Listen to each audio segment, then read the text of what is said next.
इन चोरों ने बैंक के वॉल्ट्स को निशाना बनाने के लिए अपनी लॉक पिकिंग मशीन का इस्तेमाल किया। जैसे ही मशीन चालू की गई, पहला लॉकर तुरंत खुल गया, लेकिन वो पूरी तरह खाली था। दूसरा लॉकर खुला तो उसमें कैश भरा हुआ था और तीसरे में गोल्ड बार्स रखे थे। इसके बाद दोनों चोर बाकी के लॉकर खोलने लगे। कुछ में पैसा था, कुछ बिल्कुल खाली और कुछ में सोने चांदी के गहने छिपे हुए थे। हर लॉकर खोलना ऐसा लग रहा था जैसे कोई सरप्राइज बॉक्स खोल रहे हो। बैंक के बाहर पुलिस अब भी चोरों से बातचीत की कोशिश कर रही थी। उन्होंने एक नेगोशिएटर भेजा। इस बीच बंधकों में से एक ने बाथरूम जाने की इजाजत मांगी। चोर गुस्से में थे, लेकिन फिर भी उसे जाने दिया। पुलिस ने तुरंत उस बंधक को सुरक्षित कर लिया। इस घटना से चोरों को बाकी लॉकर खोलने के लिए थोड़ा और वक्त मिल गया, लेकिन इससे पहले कि वो सारे लॉकर खोल पाते, मशीन खराब हो गई।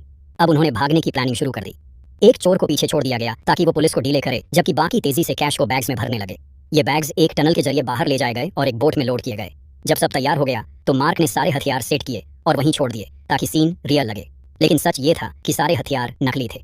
उसने ऐसा जानबूझकर किया ताकि अगर पकड़ा भी गया तो सजा हल्की मिले। फिर उन्होंने एक शेल्फ से रस्सियां बांधी। जैसे ही वो टनल में दाखिल हुए, उन्होंने शेल्फ को खींचकर दरवाजा बंद किया और रस्सियां खोल दी ताकि सबूत मिट जाएं।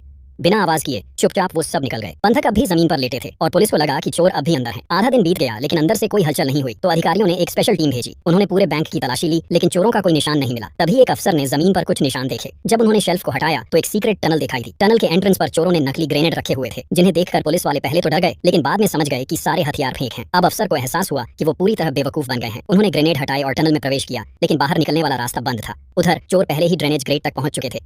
उनका साथी ऊपर कार पार्क किए हुए था और जमीन में बने एक होल से पैसे ट्रांसफर कर रहा था। आखिरकार सबके सब आसानी से निकल गए और ये हाइस्ट पूरी तरह सफल साबित हुई। तो दोस्तों, क्या आपने कभी ऐसी बड़ी चोरी के बारे में सुना या देखा है? अपनी कहानी कमेंट्स में जरूर बताना।